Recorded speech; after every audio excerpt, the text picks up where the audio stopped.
There is a silent kind of suffering many of us carry.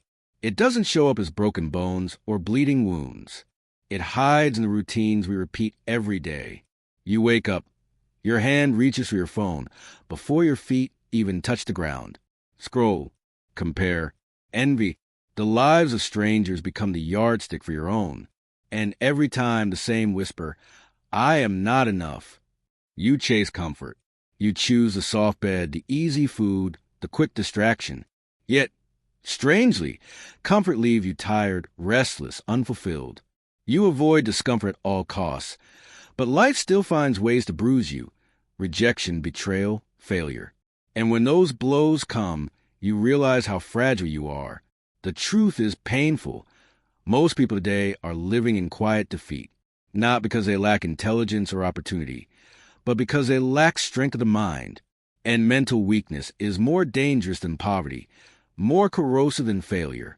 The Stoics, Marcus Aurelius, Seneca, Epictetus, understood this centuries ago.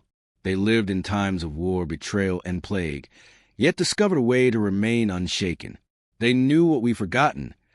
Comfort makes you weak, struggle makes you strong.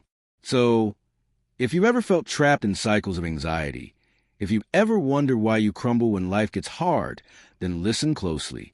Because the path forward is not easy, not gentle, and not designed to flatter you. It is brutal, but it is liberating. In this journey, we will walk through 8 Stoic laws. Each one is raw, unforgiving, and yet, if lived, will rewire your mind and make you unbreakable. This is not background noise. This is not motivation to play in the background while you scroll. This is your wake-up call. Let us begin. Law 1. Embrace discomfort like a friend. I used to think strength meant avoiding pain. If something felt cold, I stayed warm. If a task felt hard, I postponed it. If a conversation seemed uncomfortable, I changed the subject. And for a while, I convinced myself that was wisdom. But when life struck me with real hardship, betrayal, failure, loss, I broke. The Stoics would call that fragility. They believe the opposite of what modern life teaches us. Today, we are told to chase comfort, but the Stoics whispered, run toward discomfort. Marcus Aurelius, the emperor of Rome, didn't avoid discomfort. He lived in it daily, war, plague, betrayal, yet remained calm. He knew that pain was not an enemy, but a forge. He wrote, the impediment to action advances action. What stands in the way becomes the way. Seneca took it further. He practiced sleeping on the floor, eating plain bread, wearing rough clothes, not because he hated himself, but because he was training. He knew, when life strips away comfort, the one who has practiced discomfort is already prepared. And that is the lesson for us. Every obstacle you avoid today, the cold shower, the gym session, the difficult talk, is not saving you. It is softening you. Every time you step into controlled discomfort, you carve strength into your mind. I tested this myself. For 30 days, I took cold showers every morning. The first few days felt like torture. My mind screamed, this is pointless. Stop. But slowly, something changed. I began to see the water not as punishment, but as proof. Proof that I could command my body when it resisted. Proof that fear was nothing more than a story I was telling myself. And that is the paradox. The more you embrace discomfort, the less power it has over you. You stop running. You stop fearing. You begin to realize that every bruise, every rejection, every delay is not a wall, but training ground. So here is your challenge. Today, choose one discomfort and welcome it. Take the cold shower. Have the hard conversation. Sit with your boredom without escaping into a screen. Do it not to punish yourself, but to remind yourself. Strength is built where comfort ends. Discomfort is not your enemy. It is your mirror. And the reflection you see in it may just be the unbreakable self you were meant to become. Law 2. Stop being owned by your emotions. Think of the last time your emotions controlled you. A rude driver cut you off, and the anger stayed with you all day. A careless comment from a friend echoed in your mind until it poisoned your peace. Or maybe laziness whispered in the morning, stay in bed. And because of that whisper, you abandon the very discipline you swore to build. I know this pattern too well. For years, I lived as if my feelings were my master. If I was happy, I worked hard. If I was sad, I quit. If I was angry, I spoke words I couldn't take back. Every day was ruled not by reason, but by mood. Epictetus, the Stoic who was once a slave, revealed the truth. Any person capable of angering you becomes your master. They can anger you only when you permit yourself to be disturbed by them. That struck me like a blade. How many times had I given my power away? A stranger on the internet stole my peace with a single comment. A boss's criticism shattered my identity. A relationship ending left me empty, as if my worth had walked out the door with them. And yet, the Stoics remind us, emotions are not chains unless we let them be. They did not say, ignore emotions. They said, observe them, understand them, and then choose your response. Marcus Aurelius wrote in his private journal, if you are distressed by anything external, the pain is not due to the thing itself, but to your estimate of it. And this you have the power to revoke at any moment. That line changes everything. Because if the story in my head creates my suffering, then I can rewrite the story. I remember the day someone betrayed my trust. My chest tightened, anger boiled, revenge seemed the only answer. But in that storm, I asked myself, is this feeling useful right now? The answer was no.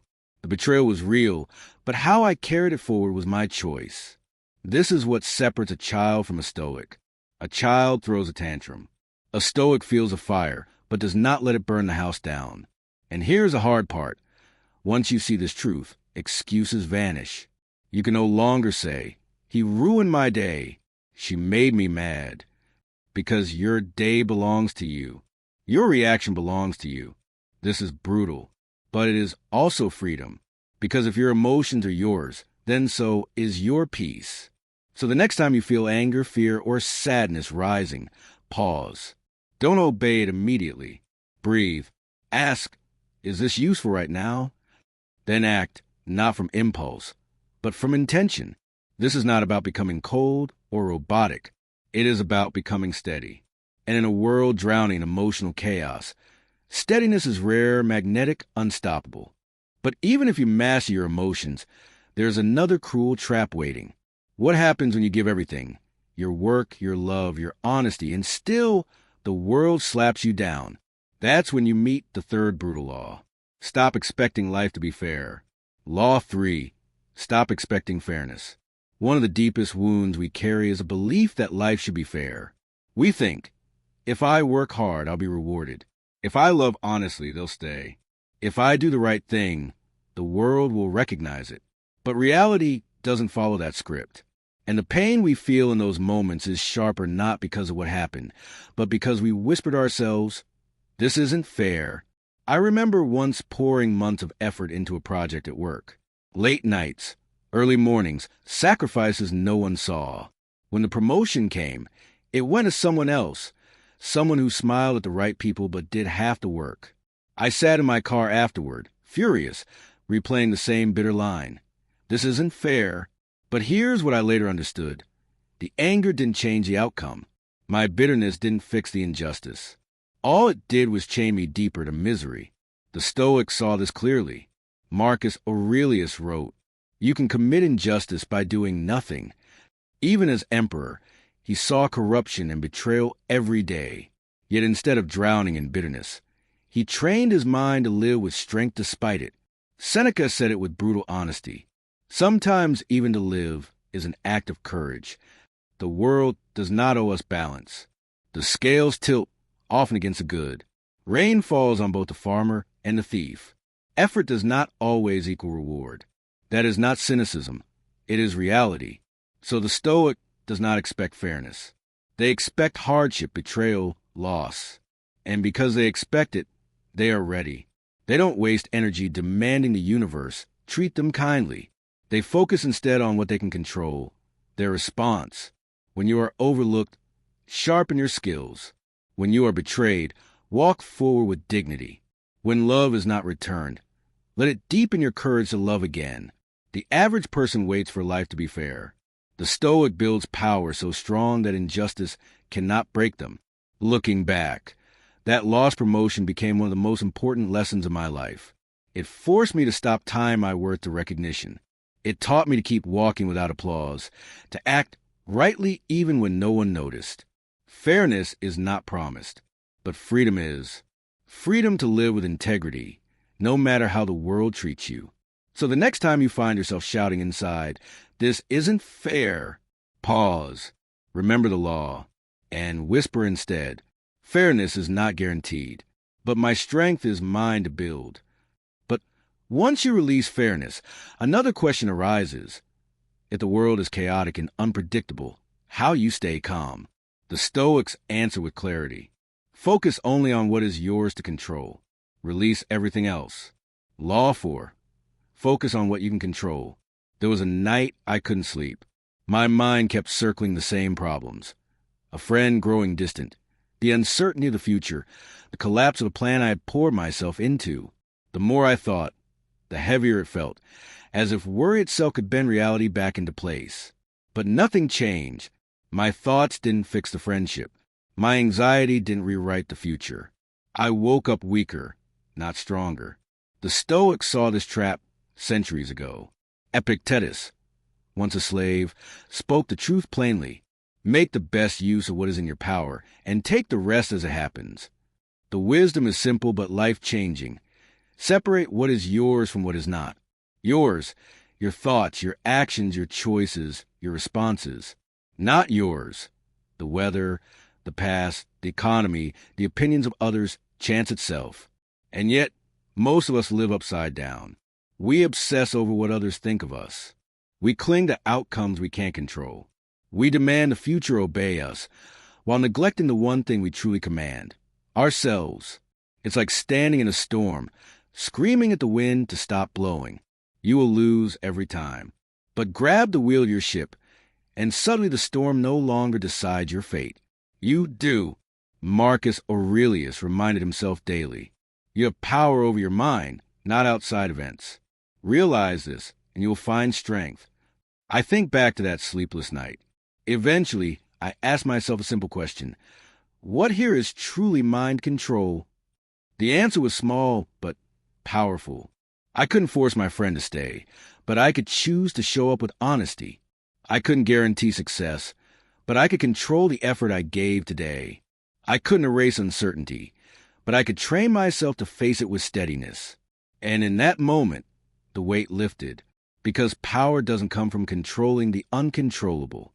It comes from focusing fiercely on what is within reach. Here is a practice. The next time you feel anxious, write 2 lists. On the left, what you can control. On the right, what you cannot. Tear the second list apart. Pour all your energy into first. That is a battlefield where resilience is forged. The world will always be chaotic, but when you master your circle of control, you become calm in the storm, steady when others collapse. But the Stoics didn't stop at surviving storms. They chose to train for them. They didn't wait for hardship to arrive. They invited it. And that leads us to the 5th brutal law. Practice voluntary hardship to build unbreakable will. Law 5. Practice voluntary hardship to build unbreakable will. Most people believe strength is something that simply appears in crisis. They think, when life gets hard, I'll rise to the occasion. But the Stoics knew the opposite is true. When the storm arrives, you don't rise to your hopes. You fall to the level of your training. That is why they practice hardship before life forced it on them. Seneca wrote of setting aside days to eat the roughest food, to sleep on the floor, to wear old clothes. He asked himself, is this what I feared? He wanted to prove that loss of comfort was not the end of him, that if fortune turned against him, he could still stand. And this isn't just ancient philosophy. It's a lesson we desperately need today. We live in an age of endless comfort. Our food arrives at the tap of a screen. Our homes shield us from heat and cold. Boredom is killed instantly by entertainment. Comfort has made us soft. So when real hardship comes, loss, rejection, hunger, illness, we panic. We break, because we have never practiced suffering. I tested this myself with fasting. For 24 hours, no food, only water. At first, my mind screamed, "You can't do this." My body ached, my stomach twisted. But as the hours passed, something shifted. I realized I was not actually starving. I was simply uncomfortable. And I was stronger than the discomfort. That is the gift of voluntary hardship. Each chosen struggle is a rehearsal for the real thing. Cold showers, waking early, saying no to luxuries, enduring silence without distraction, each one teaches you. I can endure. I can stand. Marcus Aurelius faced plagues and betrayal, yet led with calm. Why? Because hardship was never a surprise to him. He expected it. He trained for it. Voluntary hardship is not self-punishment. It is self-preparation. It teaches you that comfort is optional, but resilience is necessary. And when life does bring pain, as it surely will, you meet it not as a victim, but as a warrior already forged. So here's your challenge. Choose one hardship today, on purpose. Skip a meal.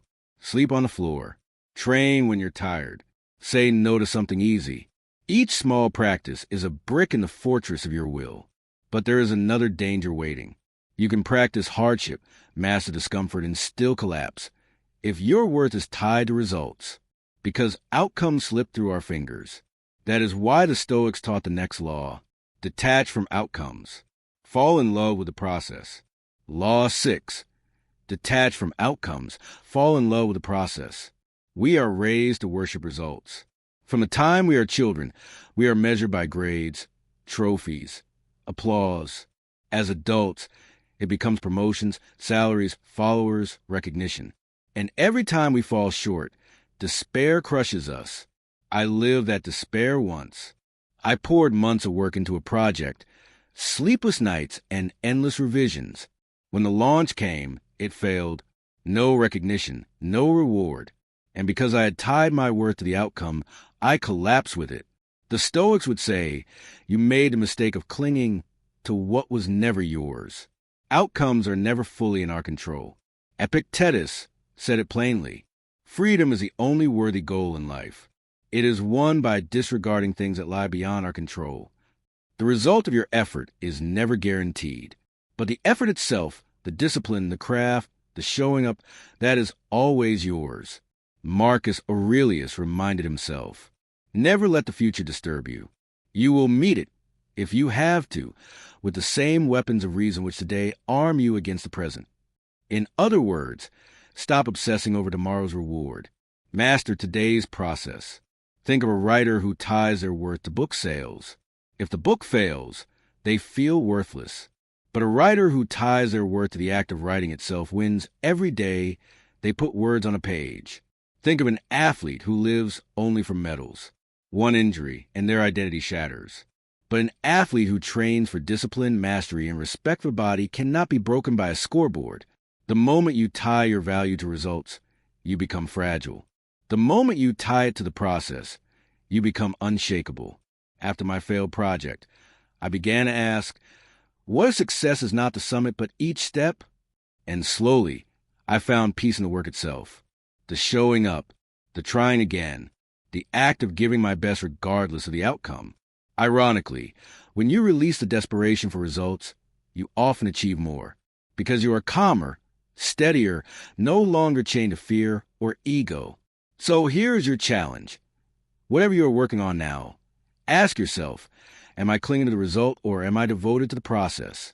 Choose the process, because results vanish, but the discipline you build remains. But even if you master the process, there is one truth you cannot escape. Time is not infinite. Every day you waste, you lose forever. That is why the Stoics practice the most sobering law of all. Embrace death. Lie with urgency and purpose. Law 7. Embrace death. Lie with urgency. Most people live as if tomorrow is guaranteed. They say, I'll start later. I'll forgive later. I'll pursue my dream later. But later is a lie. Time is the one thing slipping through our fingers every moment. And once it's gone, it never returns. The Stoics stared this truth in the face. They called it memento mori. Remember you will die. Not to depress, but to awaken. Marcus Aurelius reminded himself daily, you can leave life right now. Let that determine what you do, say, and think. I remember sitting at the funeral of a friend. He was young, full of plans, full of life, and yet, in a moment, he was gone. I walked out into the cold air that day with one realization burning in me.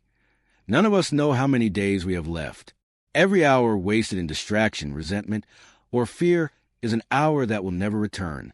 Seneca wrote, "It is not that we have a short time to live, but that we waste a lot of it. We waste hours scrolling through meaningless noise. We waste days arguing over trivial things. We waste years waiting for the right time to live.